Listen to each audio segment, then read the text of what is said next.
Hi everybody and welcome back to my channel. I am Dani from Dani Dearest and today we're going to be talking about juggling work and college. So let's be honest, college is incredibly expensive. There are so many costs that go into it, from tuition, housing, groceries, clothing, textbooks, toiletries, gas, insurance, everything. There's a lot in it. So it's no wonder that 73% of college students work at least one part-time job during the school year. I definitely am a part of that statistic. I have 3 jobs that I've managed during the school year.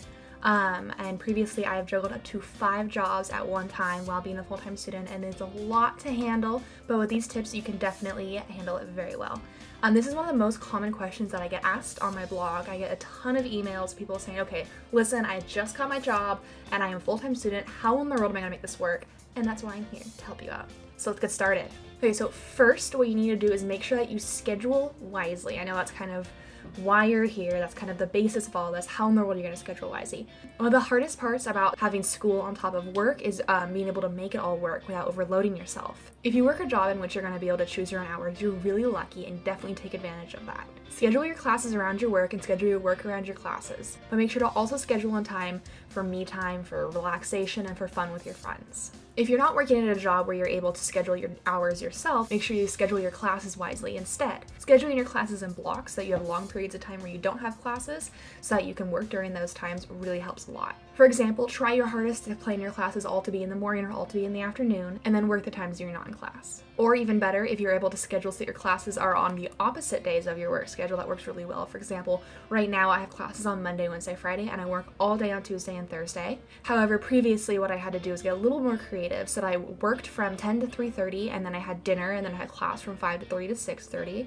And then some days I would work from 9 to 12, and then have class from 1 to 2:50, and then have lunch. Make sure to always schedule in meal breaks and times when you need to take care of yourself. One of the benefits about having one of the jobs that I count on is my blog here, Dani Dearest, because I do make money off of my blog, and one of the benefits of that is that I'm kind of my own boss and able to make my own schedule. This means that when I come home from class and it's late at night, or I have extra time on the weekends, I'm able to work on my blog and still get paid that way.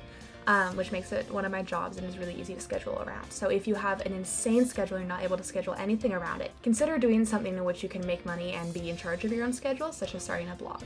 Okay, so tip number 2 is use a planner. Okay, so if you've known me for a while, you know that this is super redundant. Okay, Dani, we get it, you love planners. Yeah, it's kind of true, it's a little ridiculous. So right here, I have an example of 3 planners that I really love. This one is the Erin Condren planner.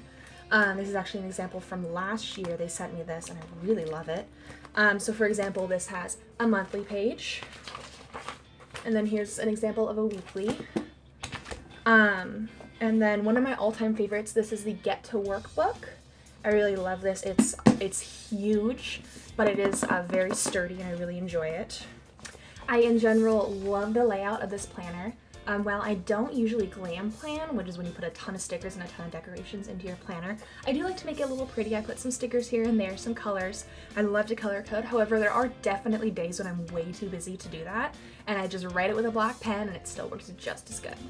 Alright, and here's an example of the planner that I'm currently using. This is called the Class Tracker. It's kind of a new one to the planner game. It's made to be an academic planner, so it has a specific place for assignments, due dates, tests. I use the top 3 thing to put all my classes and the things I need to remember to do that day.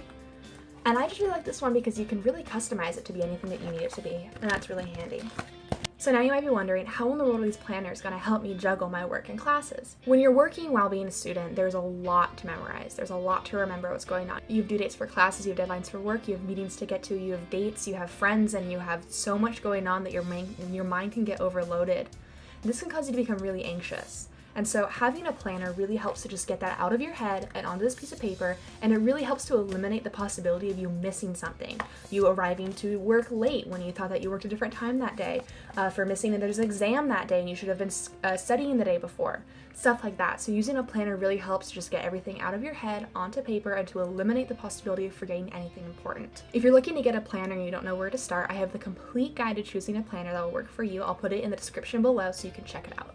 Tip number 3, remember that school comes first. This kind of goes back to the whole first point about scheduling everything wisely. Make sure that you schedule in time to do your homework and actually study for your classes. If you only work during the week when you have school, make sure to take advantage of the time on the weekend and do your homework and to not fall behind in your classes. If you work a job with hours that are kind of crazy and you don't always have a set schedule, make sure to take a time every single week, sit down with your schedule and plan in time in your planner on where you can work on your schoolwork that week. Tip number 4, learn when to say no. I am way too guilty of saying yes to everything that I can, taking on way too many projects, and ending up with a mental breakdown. I literally have to schedule in relaxation time and time to just relax and watch Netflix or something. But I also feel really bad when people ask me to help them on a project and I'm way too busy, so I say yes to everything. I've been trying really hard to be better about this lately and it's really paid off. I've learned that saying no is very healthy. If you feel bad about saying no, try to find other people that you can kind of delegate things to so that's not always on your shoulders. Tip number 5 is get actual sleep and remember to have fun. Let's be honest, you're not going to be able to get through a full day of classes and work without enough sleep. But let's also be honest, if you're a college student, 8 hours of sleep is kind of unheard of. From late night study sessions and party hopping to Netflix watching, you're gonna have to fight to get a good night's sleep. But the best you can do is try. Try to make sure that on the nights when you have classes the next morning or work that you choose a reasonable time to make sure that you're in bed and you can try to get some sleep. But also don't forget, power naps are your best friend. I may or may not have scheduled in my classes my freshman year to make sure to give me time in my longest day to squeeze in a power nap. Also, remember to have fun. Have some time to relax, do some yoga, go out with friends, and celebrate all the hard work that you're doing.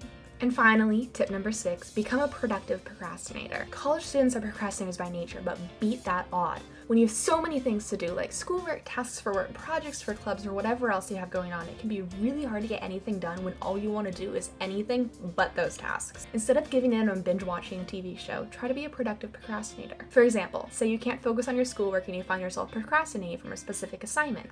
Take that energy, procrastinate from the assignment by doing another one. If you don't really understand what I mean, I have an entire guide on how to become a productive procrastinator, and I'll also put that link down below so you can check that out. Alright, that's all I have for now, so if you want more videos like this, make sure to like this video and subscribe to my channel. And if you have any tips for fellow college students who are trying to juggle school and work at the same time, comment those below and you might just help someone else out. Thanks for watching.